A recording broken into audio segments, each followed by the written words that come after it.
meeting virtually by phone, so he will be able to fully participate. At this time, we will ask if you would silence your phones or any electronic devices, and then join me in a moment of silence, if you would, please.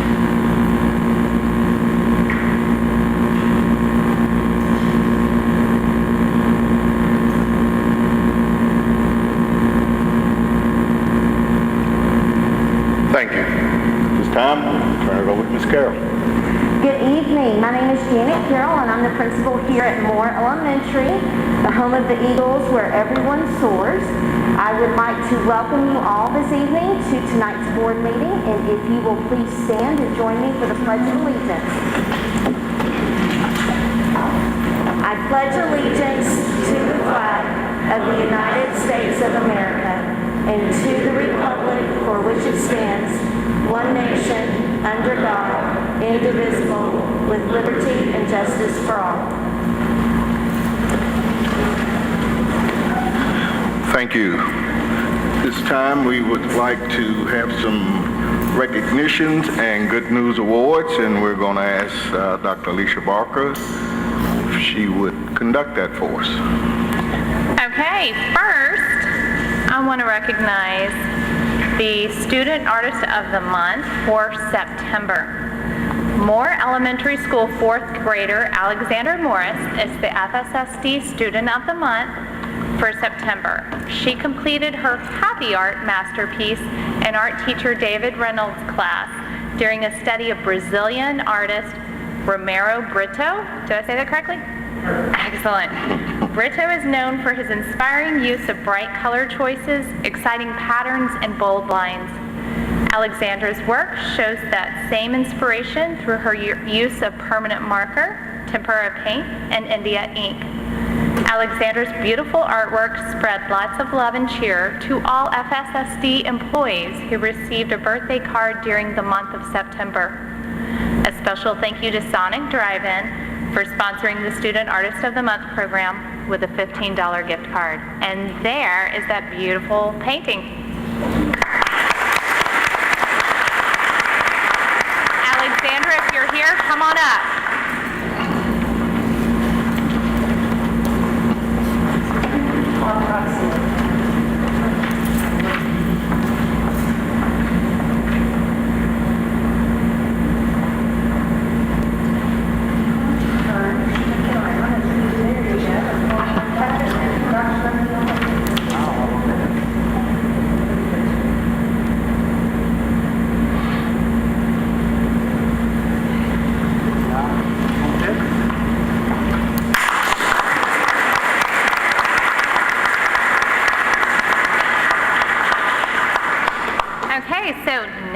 To October. The FSSD Student Artist of the Month is Peyton Easley. And Peyton, if you are here, please come forward. All right, come on up, Peyton. Okay. Liberty Elementary School 4th grader Peyton Easley is the FSSD Artist of the Month for October. Peyton completed her masterpiece in art teacher Lauren Cochran's class during a study of contemporary artist Tom Schulten. Made on a grid system, Peyton used markers and crayons to complete this colorful work of art at home as an assignment for Liberty Elementary's Virtual Art Club. Lucky FSSD employees who have a birthday during the month of October will receive a card with Peyton's beautiful village on it. And again, a thank you to Sonic Drive-In for sponsoring the Student Artist of the Month program with a $15 gift card. And this is her piece.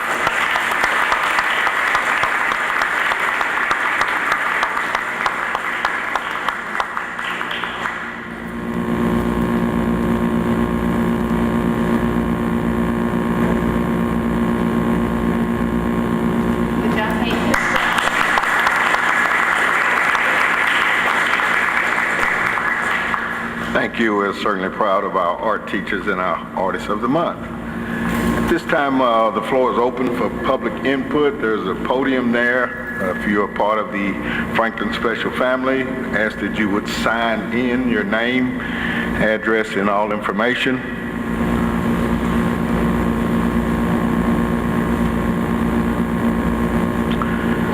that there is no one, we will declare public input is closed. Reports and discussions, teaching and learning, Dr. Decker. Yes, thank you so much, sir. Tonight, the Teaching and Learning Spotlight illuminates virtual instruction. Instructional technology and its relationship to effective teaching and learning has long been a priority in the FSSD. But with the arrival of the COVID-19 pandemic, the need for high-quality virtual instruction and technological support took on new importance and urgency. Franklin special educators have expertly risen to the challenge and have taken the opportunity to expand and refine new approaches and instructional strategies tailored to the individual needs of their students.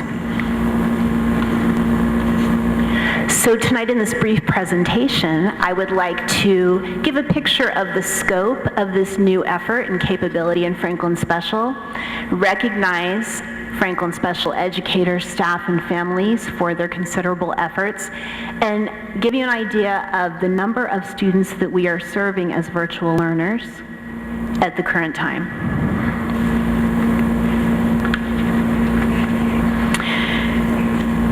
With all K-8 students one-to-one with a device currently, last year only students in grades 5 through 8 were one-to-one.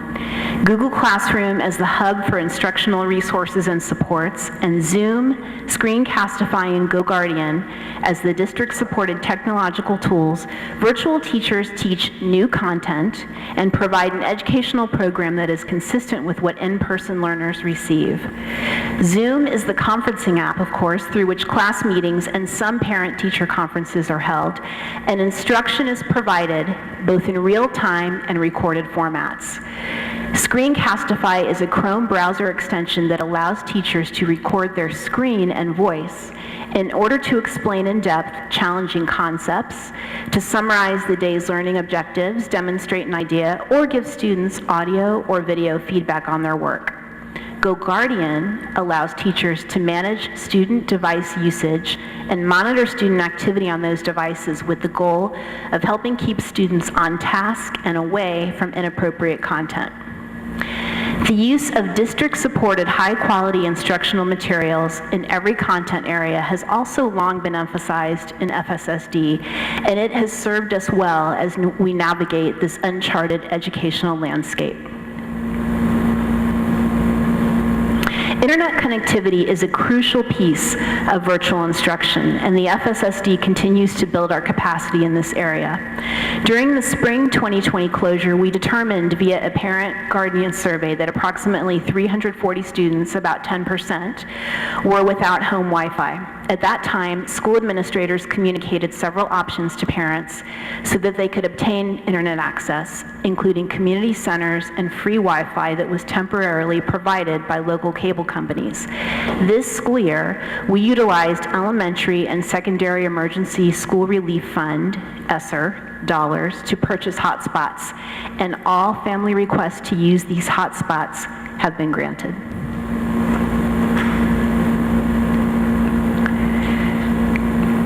Here you have an idea of the number of virtual teachers currently working in Franklin Special.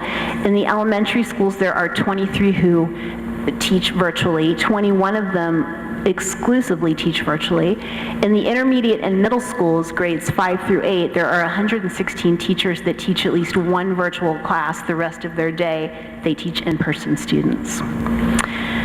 Without a doubt, it is a brave new world, but with the exemplary teamwork, dedication, and knowledge our educators and staff bring to bear each and every day, FSSD stands ready to meet the challenges and serve our students and families in an outstanding manner. And now I would like to share with you a little glimpse into the virtual teaching world, virtual teaching and learning world. So first, we are going to see Dr. Casey Hurd from Freedom Intermediate in a brief video.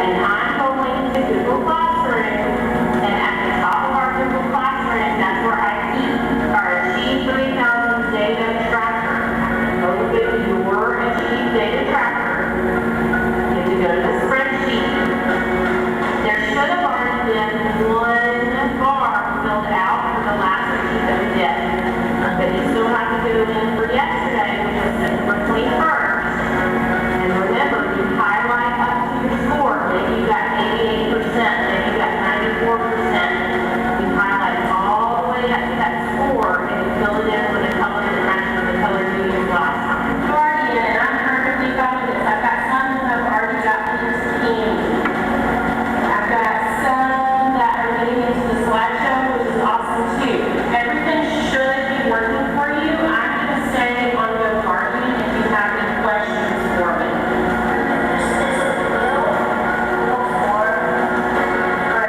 It's not for a grade. So if you notice, I didn't even put any points with it because I'm wanting to see what you took from that video and what you learned from the video from what we ended up talking about in our notes.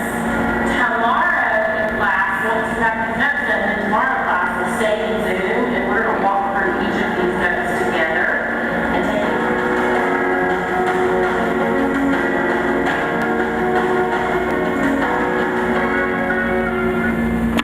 And next we'll see in action Dr. Star Wallace from Poplar Grove Elementary School.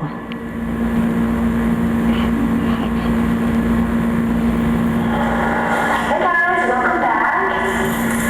Thanks for being ready and right on time. I'm glad to see you. Guys, the materials that you're going to need for today's lesson, you're going to need your Wonders book that we can write in. Make sure that it says Unit 2 on the side. It's the skinny book for Unit 2. So make sure you have that close by. We're also going to need our big fat reading book today. Ooh, I like seeing you getting your materials ready to roll. You know that this week our learning target has been focused in on main ideas and key details. Now we have been focusing on all of these cool animal stories, and the essential question has been, how are an animal's offspring, okay, how is the offspring similar to or very different from their parents? So we've been talking about that vocabulary word a lot. It connects really well to what we're working on in science about animals. So we're going to continue exploring that question today. So everybody grab your big fat reading book that looks like this, and you're going to turn to page 128.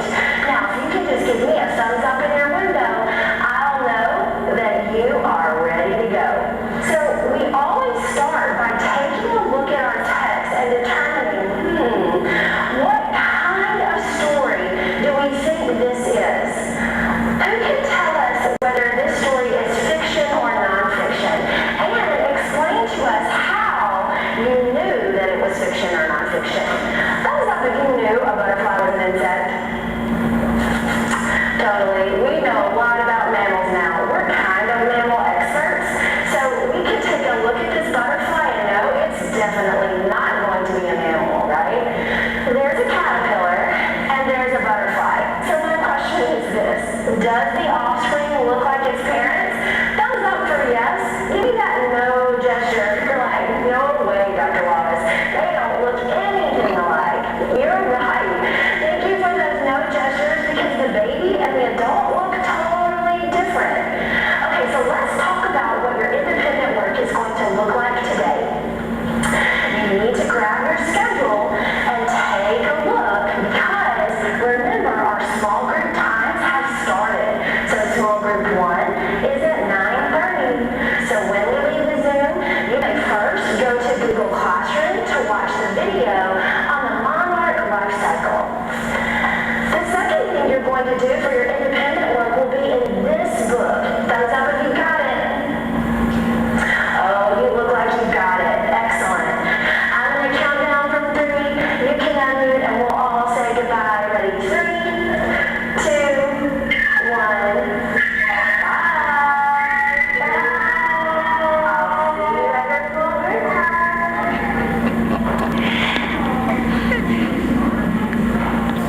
Dr. Star Wallace and Dr. Casey Hurd are here tonight, and I'd like to ask them to stand so we can recognize them for their outstanding efforts.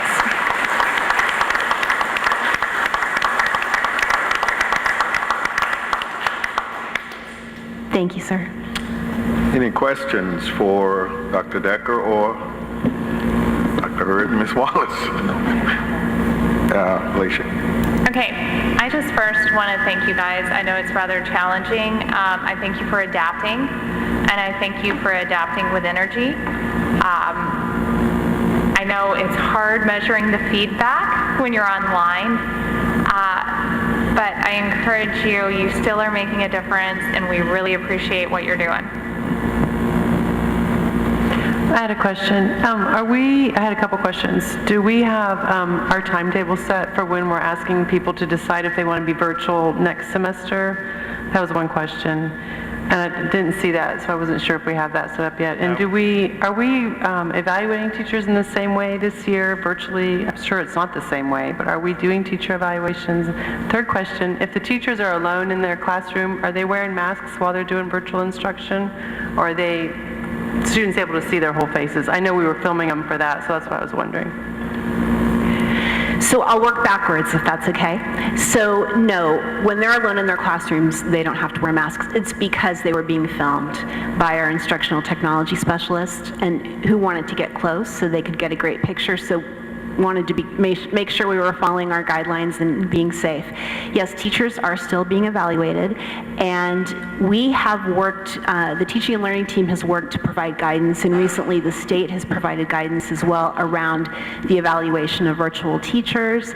And we're using the same team rubric, and we're looking for the same indicators that we always do, but we're working in ways to observe how are they using, for example, the breakout room in Zoom to facilitate small group instruction. You heard a little bit of that with Dr. Wallace. And then the first question is yes, we have a timetable set to offer registration to parents for virtual instruction for spring, and that will be coming out later this week.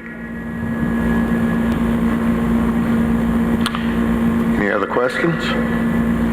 Thank you, Dr. Decker. Thank you. Dr. Esslinger, construction report. Good evening, everyone. You have in your board packet your monthly update on all of our significant construction projects and some timelines and just some basic information on each, and I would be glad to try to answer any questions you may have at this time. Sorry, I had a question. On the Parks and Rec plan, have we had to make a lot of changes to help get different budget items met in that plan? You said it came in significantly over budget. You're asking if we've made a lot, we're going to have to make a lot of changes? Yeah, have we reevaluated the project significantly is what you said, so I just was wondering what we were thinking. I would put it in the significant change category. Wouldn't you, Dr. Snowden? I would. The main thing that both the Parks Department or the city, and we did not want to make changes that would I guess take away from the quality of the fields, because has been one of the main goals early on, is to have high quality fields for both softball and baseball. So the amenities probably are the things that are going to change significantly, and those in most cases, I would, if my memory serves me correctly from our meeting last week, would be things that you can add back as funds become available.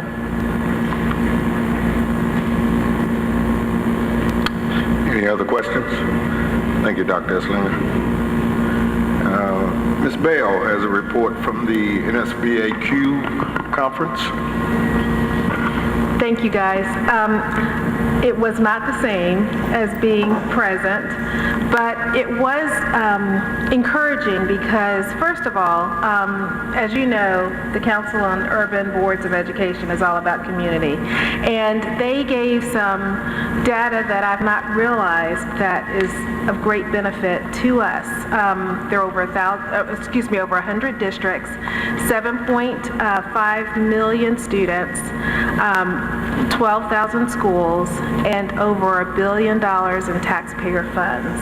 So I felt like being there in the virtual world was encouraging, especially because we were able to have a lot of conversation with Anne Marie Chavez, who is the new NSBA, National School Board Association's CEO and Executive Director.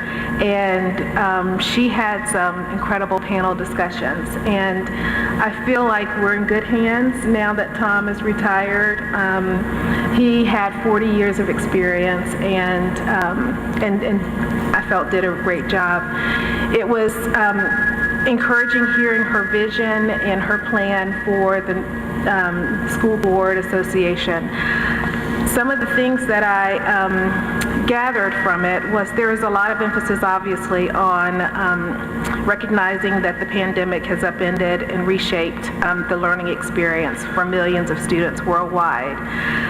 This shift to remote learning in response to this crisis has given us a great opportunity for growth, and they expressed a lot of empathy in how they are, particularly schools that are overcrowded, are encouraging the students through empathy and really helping to meet students where they are. And I love just a couple of the classes that I participated in were building a culture of STEAM, and it was great to see some of the things that they emphasized were we're participating in them, like Computer Science Week. I know Franklin Elementary does the Science Engineering Day, and just to be able to share some of our best practices with other boards was equally encouraging. I also participated in Women in Leadership forums, and it was just incredible to see the women that are on the forefront of education and really trying to make a difference with IDEA and how they encouraged us.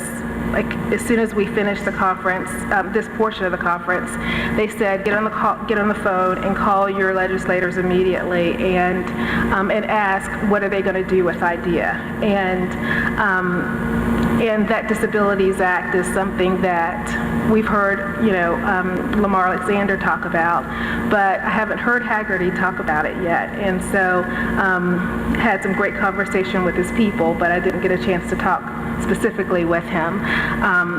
And obviously, Ms. Blackburn obviously knows my feelings on why she needs to be putting some energy towards that. So it was just encouraging, and I was very grateful that even though it was virtual, I was able to participate in it.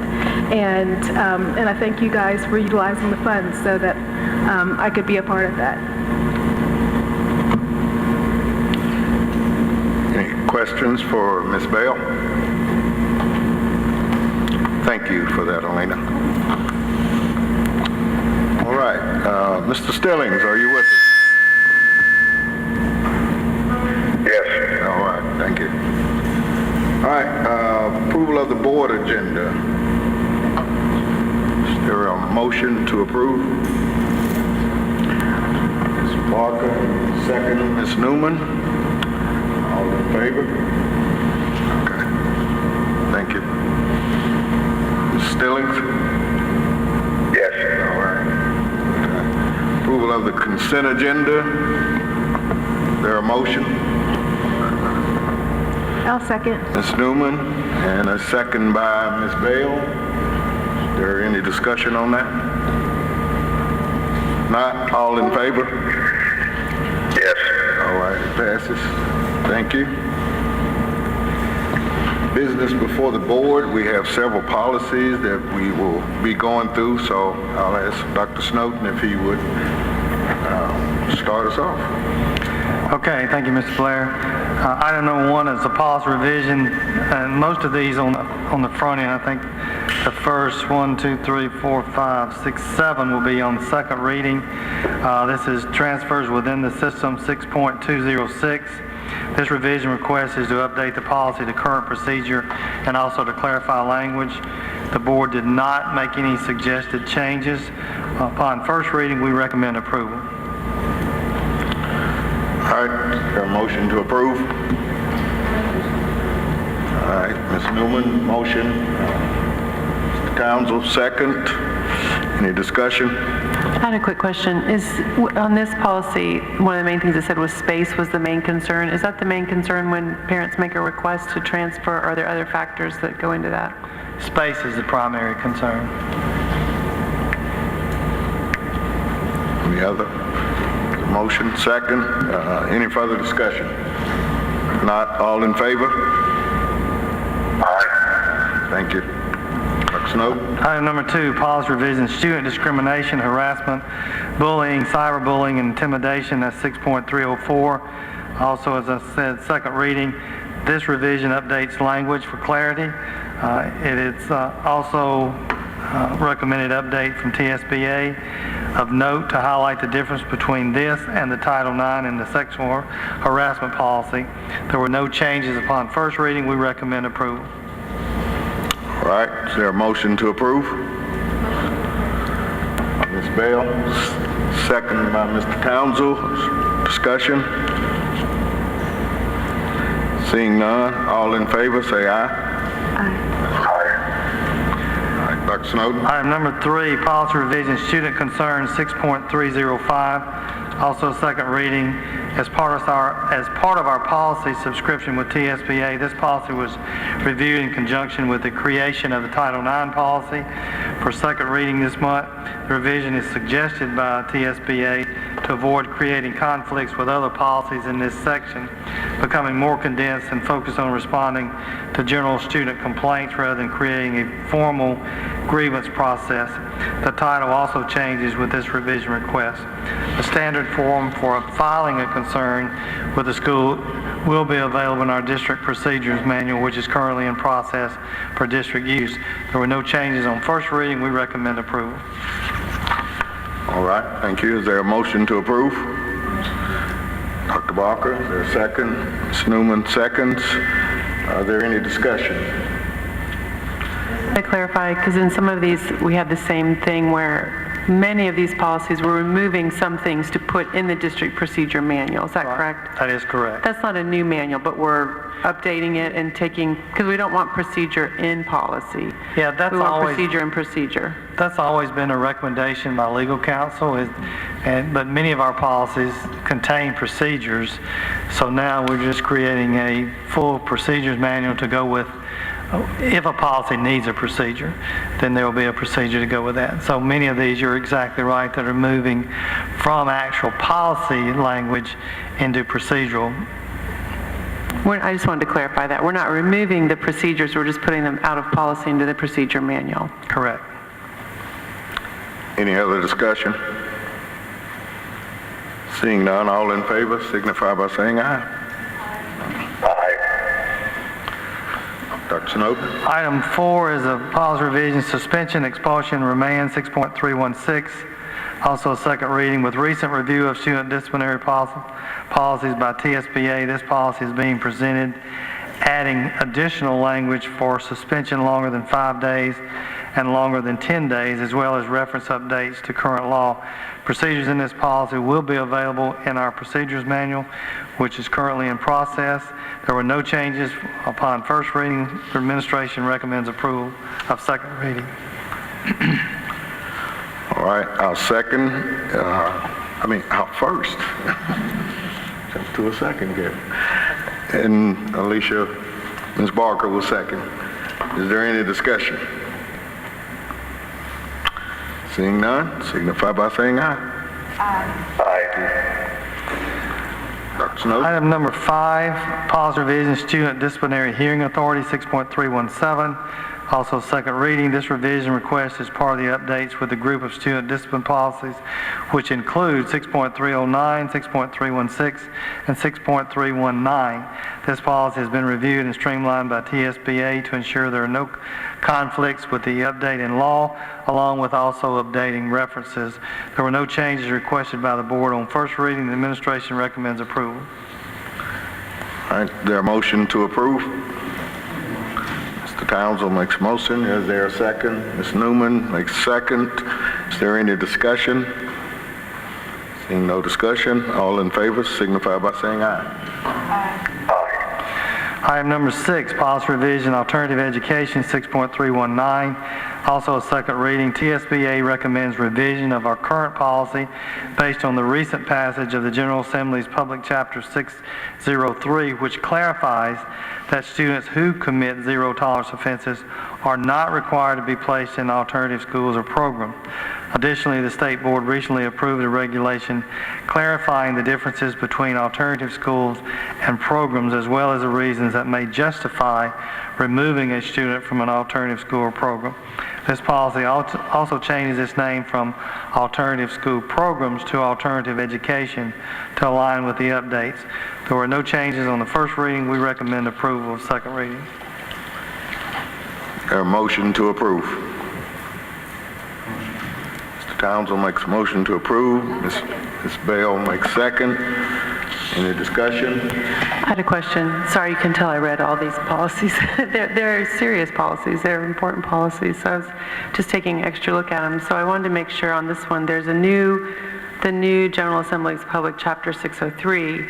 When you have a zero-tolerance offense, the students don't have to be sent to the alternative learning program, whereas before they would have had to have, correct?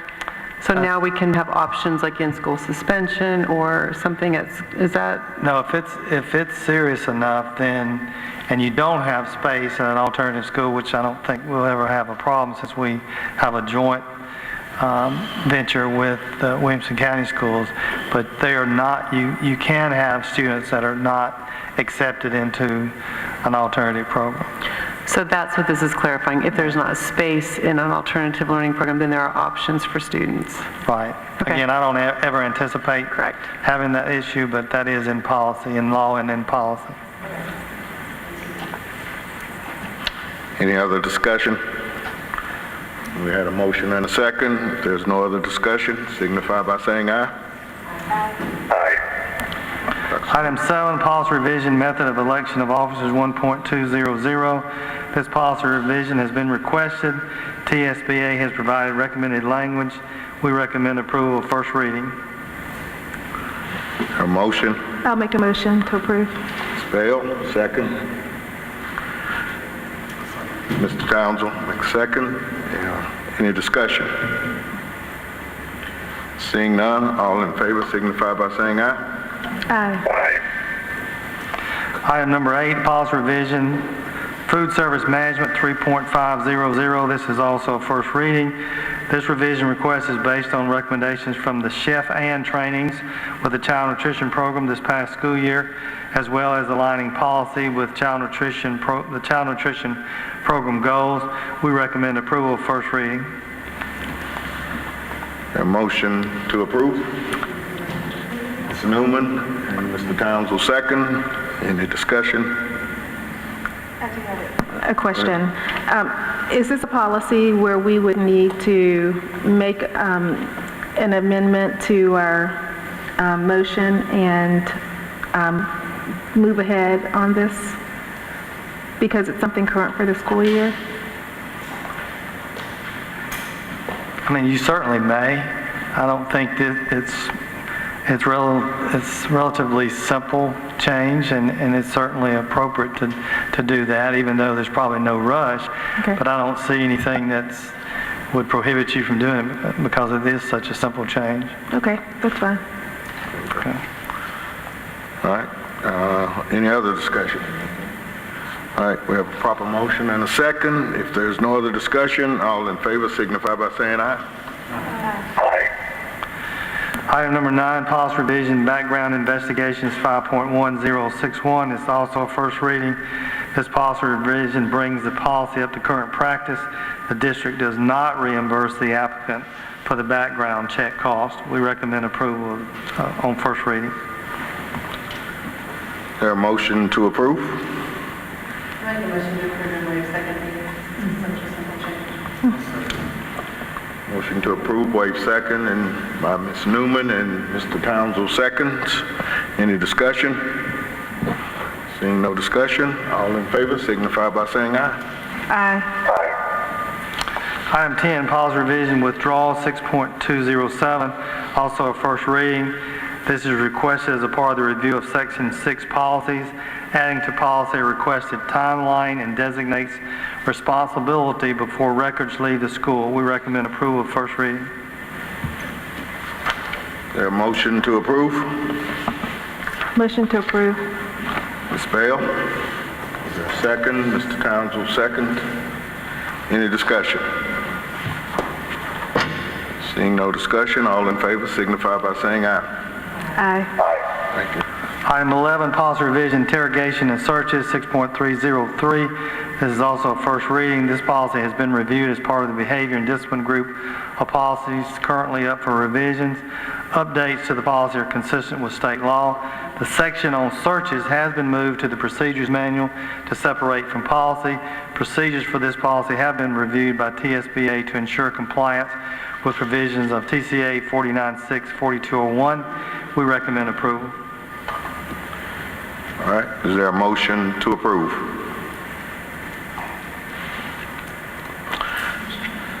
All right, Ms. Barker makes a motion, Ms. Bell second. Any discussion? Seeing no discussion, all in favor signify by saying aye. Item 12, policy revision, alcohol and drug use, 6.3071. First reading, the policy has been reviewed as part of the behavior and disciplinary group of policies and is being revised to bring it up to date as we move the situations and responses part of that policy to the procedures manual as part of our ongoing creation of that district resource. We recommend approval of first reading.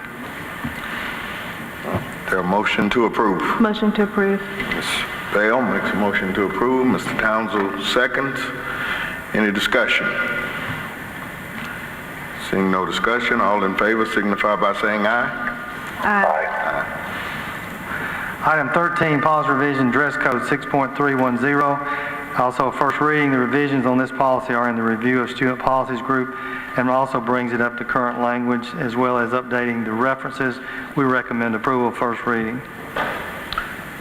Is there a motion to approve? Motion to approve. Ms. Bell makes a motion. Is there a second? Mr. Townsend makes second. Is there any discussion? Seeing no discussion, all in favor signify by saying aye. Aye. Thank you. Dr. Snowden, Director of Schools report. Thank you. Be Nice Week will be held November the 9th to the 13th. Our ambassadors, I believe, have all been selected or either in the process of being selected from each school. As one of the many district and governmental agencies across Williamson County who strive each day to represent themselves with character and kindness, this week puts a special emphasis on our message throughout the district with many activities, although a little bit different this year during COVID, but still it'll be nice to have those activities to celebrate and to recognize Be Nice Week. Veterans Day Reverse Parade, that will be on Wednesday, November the 11th from 11 to 12:30. The parade route will be within Harlansdale Farm this year, and we'll have our Be Nice student ambassadors from each school, the FIS Bulldog Council, and our combined bands from Freedom Middle and Poplar Grove Middle.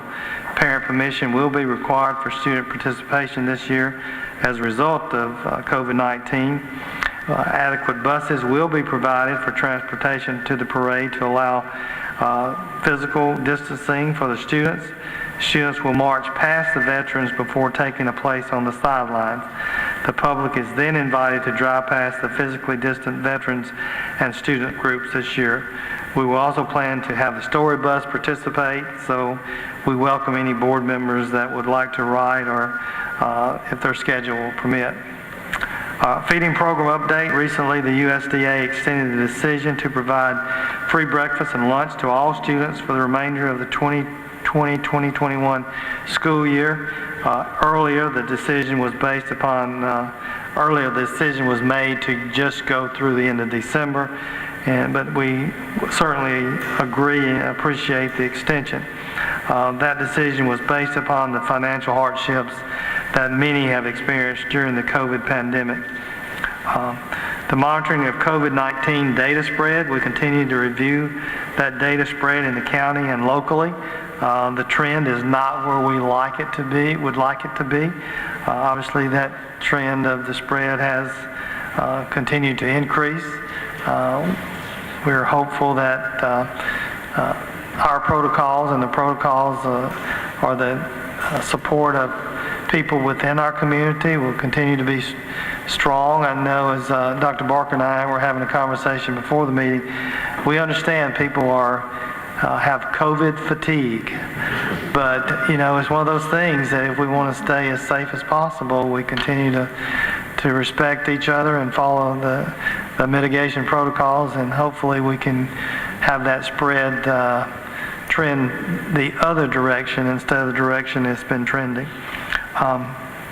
District and school breakdowns are provided to the state weekly. School updates are also sent weekly to parents as we continue to be transparent with information within the guidelines and the compliance of both HIPAA, FERPA, and any other related confidentiality requirements. We continue to have a shortage of subs, but I'd just like to commend our school administrators. They have been extremely creative. Let me say that again. Extremely creative when it comes to class coverage, and our teachers and our paraprofessionals have been very great in their assistance and their flexibility. So everyone's working together. I wish we could say we didn't have positive cases, we didn't have to quarantine. We don't quarantine, I'm sorry. That people don't have to be quarantined. Just as a reminder, the school district may exclude students and teachers and employees. The health department actually does the actual quarantine of those individuals. We don't have the authority to quarantine.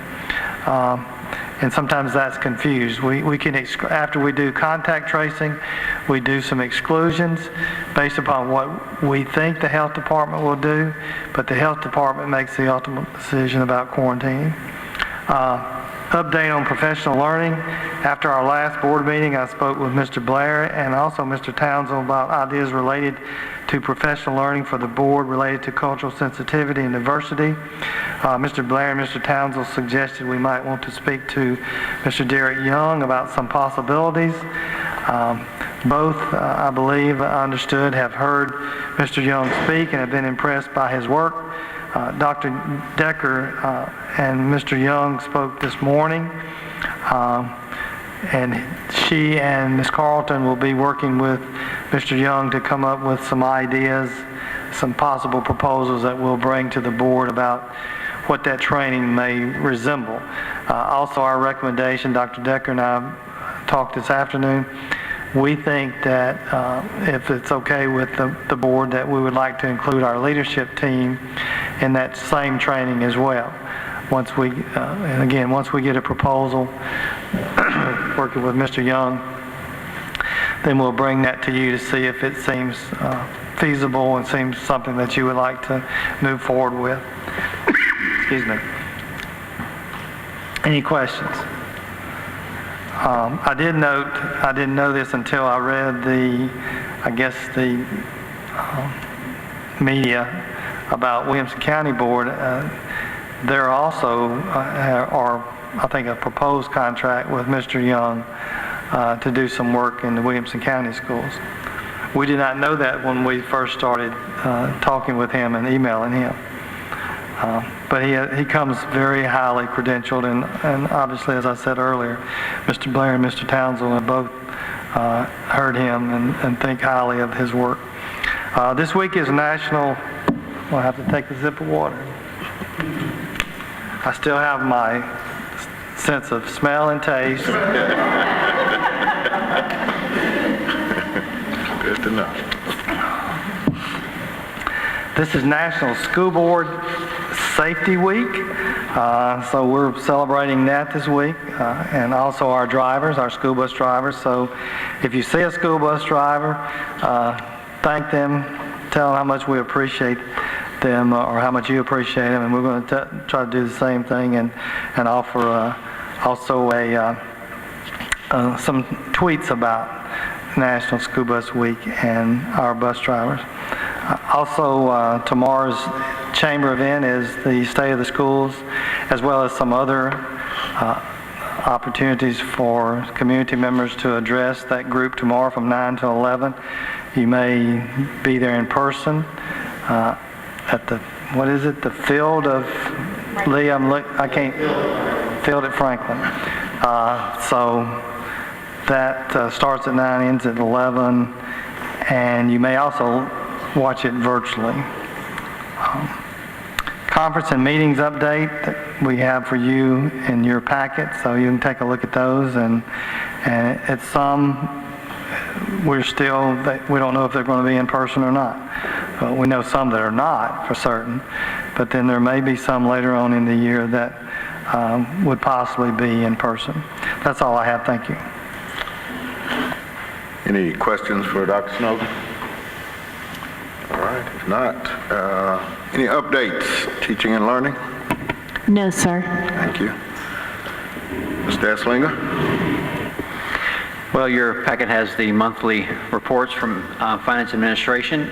If you'll take a look at that sales tax collection report, sales tax collections for the month of September, representing spending in June, reflect a healthy 6% increase over the same time period last year. That is a welcome bump to our budget.